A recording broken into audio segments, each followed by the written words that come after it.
Okay, so you're looking to get a good handle on these modern educational leadership theories, right?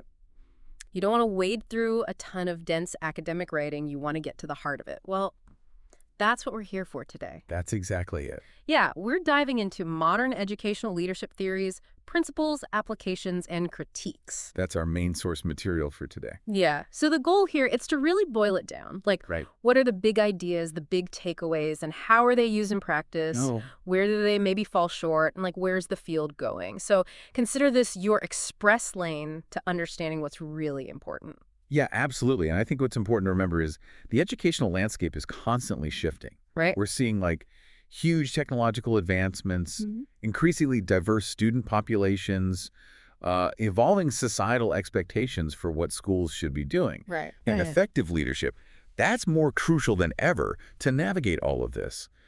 But our understanding of what makes for effective leadership has really evolved. We've come a long way from just trying to identify what traits make a good leader, right? Right, right. It's much more intricate now. Yeah, that's what I was noticing in the text too. I mean, they talk about that shift, like how we view educational leadership. And they mentioned some of the like older ideas, like trait theory, which basically said, oh, leaders are born, not made. Like you've either got it or you don't. Right. And then like behavioral theory, which was all about like, okay, it's not just about who they are, but like, what do leaders do? Yeah. What are the actions? Yeah. But it sounds like from this book, the modern take is very, very different. Yeah, it really is a pretty significant shift. Those older theories, they gave us a starting point, right? Right. But they didn't always take into account the specific situations like that a leader might face and the impact of the leader like on the people they're leading. And I mean, contingency theory, that was a step like in the right direction. It started to say, hey, context matters. Yeah. Situation matters. Yeah. But really, contemporary leadership theories, they really put a lot of emphasis on the interactions between the leader and those they're leading. Yeah. It's about the relationship. And the ethical side of leadership, that's become huge too. Like, what are your morals, your ethics as a leader? And this idea that leaders have to be adaptable. Things are always changing. Always changing, yeah. And a leader's got to be able to keep up. So it's about looking at the big picture, the context of the school, the relationships, and understanding that it's all kind of interconnected. Yeah. Okay. So I guess it's not as simple as just having a principal with like a big, strong personality, right? No, not at all. Right. I mean, while a strong personality might help in some ways, Yeah. modern theories, they dig much deeper. Like, how do you build relationships? How do you foster collaboration? Not just with teachers, but like the entire school community, the Yeah. parents, the students, the staff, everybody. In fact, our source actually categorizes contemporary theories into like 5 main areas, which I think is pretty helpful. Okay, 5 categories. That's interesting. What are they? So first you have the relationship-oriented theories. Mm. And as the name suggests, that's all about the quality of connections between leaders and their teams. How do you build those relationships? How do you create that trust? Yeah, right. Then you have the transformational and visionary theories, which, they focus on inspiring change, like really working toward a compelling shared vision for the future of the school. Right. Then we have the empowering and collaborative theories, which, they really emphasize sharing leadership. It's not all about the principal making all the decisions. It's about involving teachers, staff, even students sometimes, in the decision-making process. Right. Yeah. And then contextual and adaptive theories. Yeah. That's the name of the game these days, right? Adaptability, yeah. Leaders got to be flexible. They got to be responsive. They got to be able to handle different situations and challenges. Right. And finally, instructional focus theories. Okay. These put the leader's direct impact on the actual teaching and learning at the forefront. So it's really interesting. You can see how these categories, they build on what we knew before, right? Right. We've moved beyond just looking at, like, oh, what makes this person a leader? To thinking about the impact of those relationships. Right. How is leadership shared? How do they adapt? And what's their direct influence on what really matters, Yeah. which is teaching and learning, right? Right, absolutely. Okay, that gives us a much clearer picture, that framework. I like it. Let's dive into some specifics. Let's start with transformational leadership because that sounds like, I don't know, it's about creating change. Exactly. Yeah, tell me more about that. Yeah, so transformational leadership, it's about inspiring, motivating individuals to achieve these collective goals, like think big picture stuff. Yeah. Ultimately, it's about leading to substantial positive change for the whole organization. So it's not just about managing, it's about leading. Right. And the core idea here, at least according to the source material, it's about guiding people to really prioritize the greater good of the group. Put the needs of the many over their own individual self-interest. Okay, yeah. And this theory is often broken down into what we call the 4 I's, which is a pretty memorable way to remember the key elements. 4 I's. Okay, I'll remember that. What are they? All right. So the first one, it's idealized influence. And this is where the leader, they act as a strong ethical role model. They embody those high standards of conduct, and they earn the trust and respect of their team. Okay. So think of like a principal, right? And they're consistently acting with integrity. They visibly uphold the values of the school. Teachers, staff, students even, they're way more likely to be influenced by someone they genuinely respect and trust, right? Makes sense, yeah. Leading by example. Exactly. And it's not just about talking the talk, it's about walking the walk, Mm. consistently doing the right things. That's what matters. Okay. Yeah. So the second I, that's inspirational motivation. Okay. This, where the leader, they really articulate a clear, compelling vision for the future. Mm. They paint that picture. Yeah. They get everybody excited and inspired to strive for more. Yeah. So imagine like a superintendent who can really like paint that vivid picture Right. of what student success will look like in the future. So everybody feels this sense of purpose, this commitment, like we're in this together. Yeah, I can see how that's so powerful. Absolutely. Mm. All right, the third I, intellectual stimulation. Mm. This is all about creating an environment where open communication is not only allowed, it's encouraged, where, you can bounce ideas off of each other, where people were challenged to think critically, to be creative. Right. Like a leader who says to their teachers, hey, experiment with a new teaching method, try something different. Let's see what works. Right. That's intellectual stimulation. So it's about getting people to think outside the box, Absolutely. Challenge assumptions. Yeah. Okay, and the final I, individualized consideration. Okay. This one's about like the leader really paying attention to each individual on their team. Mhm. What do they need? What's their potential? It's about being a coach, being a mentor, providing support that's tailored to that person. Yeah, yeah. So a principal who really takes the time to understand each teacher, what are your development goals? What do you want to work on? And then they actually help create opportunities for them to grow within the school. That's individualized consideration. Right. It's personalized. Exactly. It's not just generic support. It's about what you need. Yeah, I like that. Okay, so it sounds like a pretty comprehensive approach, inspiring that shared vision, nurturing individual growth. The text also mentions some like underlying principles of transformational leadership, like Right. fostering a growth mindset, Yes. like that idea that we can all develop and learn and grow, Huge. and the importance of collaboration. Huge. Yeah, working together. Yeah, yeah. It's not a solo act. Right. And also the book talks about empowering educators, give them some autonomy, give them the support they need. That can do wonders for job satisfaction. Absolutely. And they mentioned some pretty significant potential outcomes. Increased motivation among staff, students are more engaged, the whole school climate becomes more positive, more supportive. Yeah, it's a powerful stuff. And the source even provides a table. It's table 1. And it breaks down each of the 4 I's with some really specific educational examples. So you can actually see how this theory would play out in the real world. Oh, okay. That's helpful. That's really helpful. All right, so let's shift gears a bit, talk about distributed leadership. Okay. Now, this one sounds like it's a really fundamental shift, like away from that traditional top-down hierarchy. Yeah, it is. It is. So we talked about transformational leadership, inspiring change from the top, right? Right. But now we're looking at a theory that challenges the whole idea of a singular leader. Okay. It says, how can leadership be shared across the organization?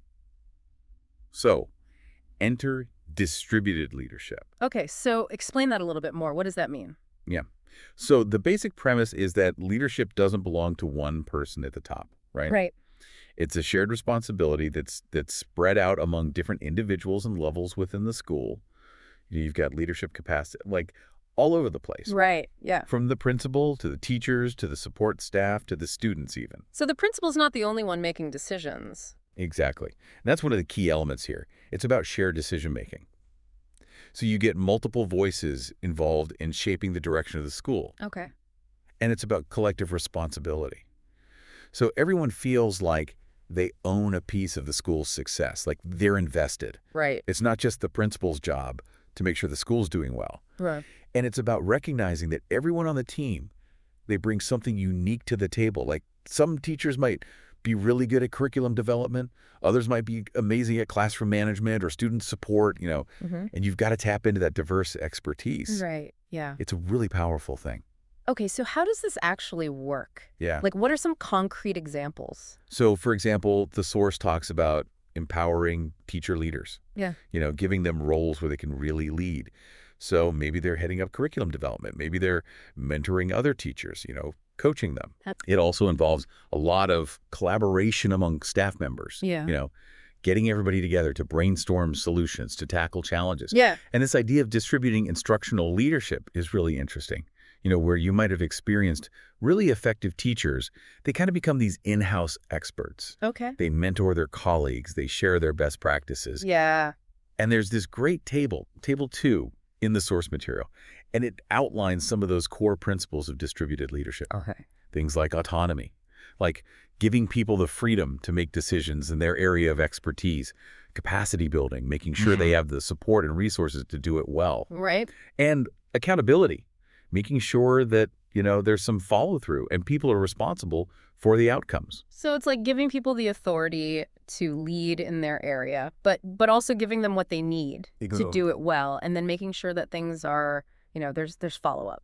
Exactly. It's not just, okay, here's your job, go do it. Yeah. It's, here's your job, here's what you need, and let's work together to make sure it's successful. Yeah, I like that. It sounds like it could really enhance, the overall leadership within a school. Absolutely. Yeah. And the potential benefits, they're pretty significant, You're increasing leadership capacity overall. You're probably improving student outcomes because you're getting all these different perspectives on how to do things. Right, yeah. And it creates a more resilient school, a more innovative school environment. People feel valued. They feel empowered to really contribute. I like it. Okay, now let's move on to servant leadership. Now this one's interesting. Yeah. Just the name itself, It's a powerful name. It suggests, the leader's there to serve the needs of others. Yeah. It's not about them being on top. Right. So tell me more about that. Yeah, so servant leadership, it's really a philosophy, right? Right. And it's all about the leader's main focus being on meeting the needs of others before their own. So it's the students, it's the teachers, it's the community, they come first. And the leader, they build influence through service, through support. It's not about bossing people around. Right, right. It's about how can I help you be successful? So how does that play out in a school? Yeah. What are some of the key characteristics? Yeah, there are a bunch, but the source highlights a few, like actively listening to others, Okay.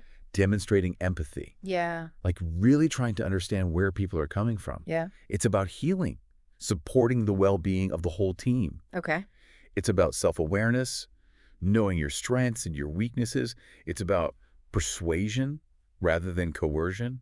So, you're convincing people to do things, not forcing them. It's Yeah. about being able to see the big picture Right. and having foresight, thinking about, okay, what do we need to do now to prepare for the future? Right. It's about being a responsible steward of the school's resources, whether that's money or time or people.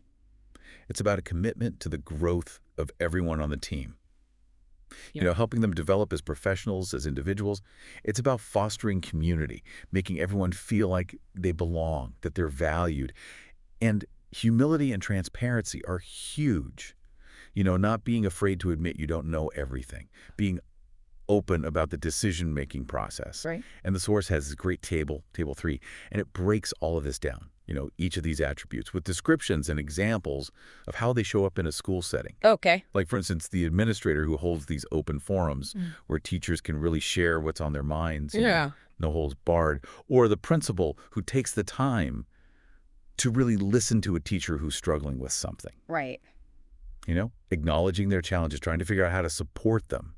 It's about creating this really supportive, ethically sound environment. Yeah. Okay, so it sounds like it's about building trust, creating a place where people feel supported. Yeah. What kind of impact does that have on the school? Well, I think it has a huge impact. Yeah. It can lead to a much more positive, trusting work environment for teachers. Their morale goes up, their job satisfaction goes up, It strengthens the connections between educators and students Yeah. because there's this emphasis on really understanding and meeting the needs of the students. And I think it lays a really strong ethical foundation for the whole school community. It's like a ripple effect. Exactly. Exactly. Okay, let's talk about instructional leadership. This one sounds like it's really focused on like the core of education, the teaching and learning. Yeah, you hit the nail on the head. Instructional leadership, it's all about the leader's influence on the quality of teaching and learning. How good is the instruction that's happening in the school? And the leaders, they're in the trenches. They're supporting teachers' professional growth. They're monitoring student progress. It's not just about managing the building and the budget. It's about ensuring that all the students are getting a high-quality education. Right. So it's hands-on. Very hands-on, very hands-on. Okay, so what are some of the core principles of that? So a lot of it revolves around creating this culture that's really focused on learning.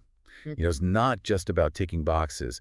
It's about a love of learning that permeates everything. Right. And it's about setting really clear learning objectives, Yeah. making sure everyone knows what they're working towards, and having high expectations for student achievement, but then, and this is crucial, providing teachers with the support they need to actually meet those expectations. You can't just say, okay, we need higher test scores. Right. You got to give them the tools. Right. Exactly. Exactly. Yeah. And the book, it outlines some strategies for how to actually do this. Like conducting classroom observations, Okay. but not in a gotcha kind of way, right? Right. But in a way that's supportive, Yeah. providing feedback, helping teachers grow. It's about actively supporting curriculum development, making sure that what's being taught is high quality, it's relevant. Right. It's about providing professional development opportunities for teachers Yeah. so they can keep learning and growing. Yeah. And it's about fostering this culture of continuous improvement where it's always about getting better. Always improving. Yeah. Yeah. And there's this really helpful table in the source, Table 4, it's called. And it outlines specific actionable steps that leaders can take in each of these areas. Oh, okay. That's good. That's really helpful. And I think the key takeaway here is that, it's not enough for the principal to just be like a good manager. Right. They have to understand teaching and learning themselves. They need to know what good teaching looks Yeah, like. they have to be able to recognize it. Exactly. Exactly. Yeah. They got to be knowledgeable about pedagogy, curriculum, all of that. Yeah. So they can actually provide meaningful guidance and support to their teachers. Right. They have to know what they're talking about. Exactly. Exactly. Because the whole point is that if you support the teachers, if you develop their instructional practices, that's ultimately what's going to lead to student success. Yeah. Makes sense. Okay, and then we've got one more to cover, adaptive leadership. Okay. Now, this sounds like it's all about navigating complexity, uncertainty. The world's changing so quickly, and it's only getting more complex. That's a great point. That's spot on. Adaptive leadership, it's exactly about that. It gives you a framework to deal with challenges that don't have easy answers. Right. It's not like, oh, here's the problem, here's the solution, plug it in, you're done. Right. It's messy. It's complex. Yeah. It requires experimentation. It requires learning new things. And sometimes it even requires a shift in values within the organization. Right. What do we stand for? What's important?